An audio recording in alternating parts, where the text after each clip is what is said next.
What's up, sports fans? This is the Lucas Ross Sports Channel. We continue here with my 2024 schedule preview and projected record series.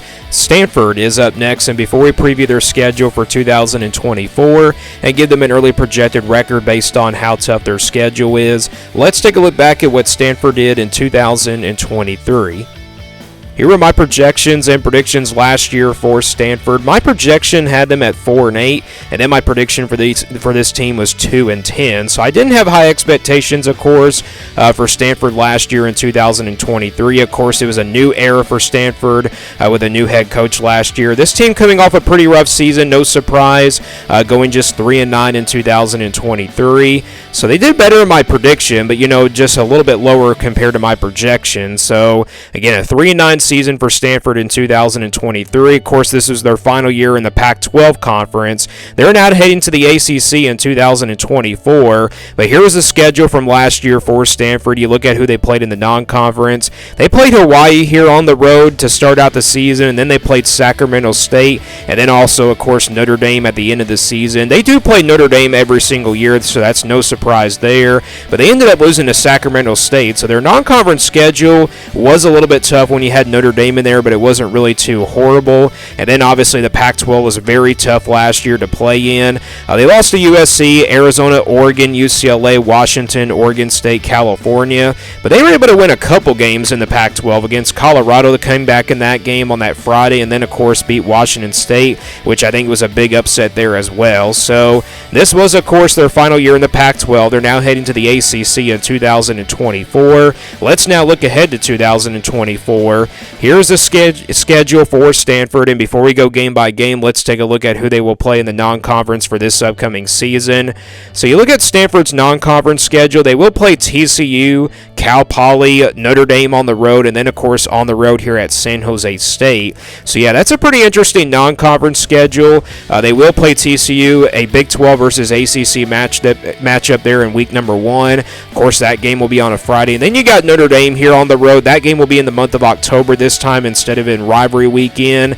And instead of playing like a rivalry game in like the last weekend of the college football season, they'll play San Jose State here on the road in the last game of the regular season, and that game is on the road. So that is a very interesting non-conference schedule there for Stanford for 2024. But this is a pretty tough one. You got TCU and Notre Dame, two teams that are kind of considered Power 4 teams, and then you got San Jose State. Probably won't be an easy game there on the road. So that's your non-conference schedule. Let's go back to the schedule now here for 2024 and go game by game now for Stanford. They start things off with TCU, of course, here at home in week number 1 on August 30th. Again, that game's going to be on a Friday. Then they'll play Cal Poly here on September the 7th. And then they actually get a bye week here rather early here in the month of September before playing Syracuse here on the road on September 20th. Another Friday game there, besides the TCU game.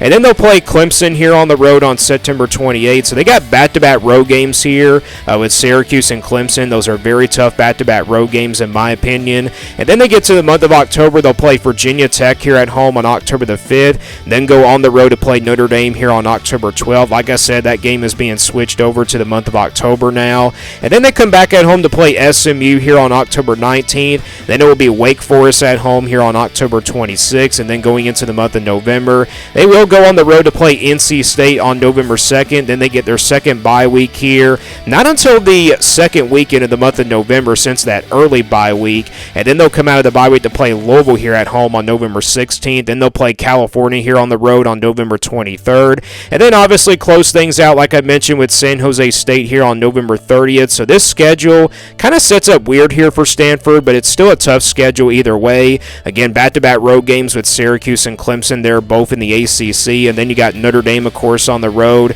NC State on the road. I think these are all their toughest road games here on this schedule. You got California also on the road, but that's probably going to be a very winnable game there for Stanford. And then you got the non-conference, again, TCU in the non-conference to start out the year. So this is a pretty tough schedule for Stanford, and it's no surprise. They kind of get a tough schedule every single year. So let's now get to the projection here for Stanford for 2024. This is the scale that I use here for my projections. If it's a 1% game in the red, That percentage, again, is counted as an automatic loss, and then your 20% games here in the orange are going to be games where Stanford will be about a double-digit underdog. 40% games in the yellow will be games where Stanford will be a clear underdog again by about a touchdown, and then your 50-50 games will, of course, stay in the white.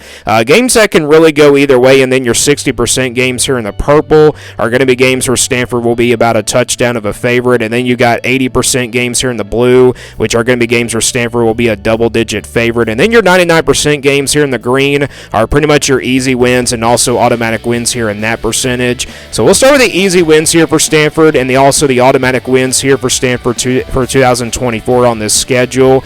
And realistically, you only got one easy win, and that's Cal Poly here on September 7th. Now, Stanford did lose to Sacramento State last year. I don't really expect the same thing to happen this year against Cal Poly. I do expect Stanford to take care of business in this game as of right now. I think they'll be big favorites by more than 3 touchdowns. So again, the rest of the schedule is pretty tough, for a lot of these games to be in the green. But I think Stanford only has one easy win, and again, that's Cal Poly here in the non-conference in week number 2 of the season. And then we go to the games in the blue. I do actually have one game on here in the blue that I think Stanford will be double-digit favorites, and that's going to be the other non-conference game here against San Jose State here on the road in the last game of the regular season. And like I mentioned earlier, that's a pretty interesting game to have, to end things out here in the regular season for Stanford instead of, playing Notre Dame like they always usually do in rivalry weekend. Maybe sometimes it will be Notre Dame and USC in the last game of the regular season, but this time it will be sometimes Stanford and, Notre Dame in the last game of the regular season. But again, they do play Notre Dame in the month of October instead of in the last game of the regular season. But either way, just because this game is on the road, that's the reason why this San Jose State game turned out to be a blue game. But still, either way, I think Stanford will be favored by double digits, by 10 to 14 points, by a couple touchdowns, somewhere in that range. And that's also a win as well, but it's not like a guaranteed win. It's also not an automatic win in the blue games, but for the green games, it's pretty much automatic wins. But these are two not guaranteed wins here for Stanford because you never know what can happen. But either way, I think these you can count those as wins already for Stanford. And I don't have any games in the purple, so let's skip over to the games now where I think Stanford will be underdogs in. I do have a couple of games on here that are pretty much automatic losses already here for Stanford on this schedule, and those two games are going to be Clemson and NC State here, both on the road. Two tough road games here, one in the month of September and then of course one in the month of November. Clemson especially playing on the road in a very tough game, in Death Valley. That's going to be a very tough game for Stanford to win. And then NC State, just based off of where this NC State team was last year and the fact that it's on the road, that's the reason why this turned out to be a red game as well. However, that could be a game that's in the orange, but I'm going to stick with it here and put it in the red for right now. So both of these games are pretty much automatic losses, and Stanford's obviously going to be a big underdog in both of those road games. Then we go to the games where I think Stanford is going to be a double-digit underdog in the 20% range by about a couple touchdowns. I got a couple games on here in the orange. Notre Dame and Louisville, I think both of these games Stanford will be double-digit underdogs by a couple touchdowns, 10 to 14-point underdogs, somewhere in that range. Notre Dame, just because it's on the road, that's the reason why it's in the orange. And then Louisville, that's a game that probably could be in the yellow, but I'm going to stick with it here and put it in the orange for right now, just based off of where Louisville was last year anyway. So those two games, I think Stanford will be clearly double-digit underdogs here in both of these games. And I know Notre Dame is a rivalry game. You never know what can happen, but I'm going to stick with it here and put it in the orange just because it's on the road. And then you got 6 50-50 games on here for Stanford on this schedule: TCU, Syracuse, Virginia Tech, SMU, Wake Forest, in California. These are all games that can definitely go either way. So 6 50-50 games on here for Stanford on this schedule. I definitely could probably see them winning one of these games here in the 50-50 range. Maybe 3 out of the 6 just because they have 6 total 50-50 games, because 3 plus 3 does equal 6 total 50-50 games, and I could probably see them winning 3 out of the 6 games here in the 50-50 range. But again, those are my 50-50 games: TCU, Syracuse, Virginia Tech, SMU, Wake Forest, and California here on the road. So let's now get a projected record here for Stanford. Again, this is not my official prediction. This is simply a projection based on how tough the schedule is, and this is also based off of where the teams were from last year. So we count that one green game as an automatic win, and then you count that one blue game as a win as well. Then you average out those 2 games in the red at 1%, or actually count those red games as losses, and then you average out those 2 games here in the orange at 20%. And you average out all these 50-50 games here at 50%, and the overall projected record for Stanford is officially 5-7 for 2024. So actually a better projected record than I did not expect for Stanford, but again, they do have a lot of 50-50 games on here, and that's the reason why the projection came out to be at 5-7. Plus, you got those 2 games in the green and the blue. Those are counted as wins, and then you say they can win 3 out of the 6 games here in the 50-50 range. That's the reason why the projection came out to be at 5-7 here for Stanford. So that gives you 5 wins, but still coming up short, just short of a bowl game. It would definitely shock me if Stanford did make it to a bowl game this year, to be honest. But I think 5-7 is a clear projection here for Stanford as of right now for 2024. So give me your thoughts on this Stanford team down in the comments below. What do you think their projected record is for 2024? Thanks for watching this video, and stay tuned here for more sports content videos on my Lucas Ross Sports channel.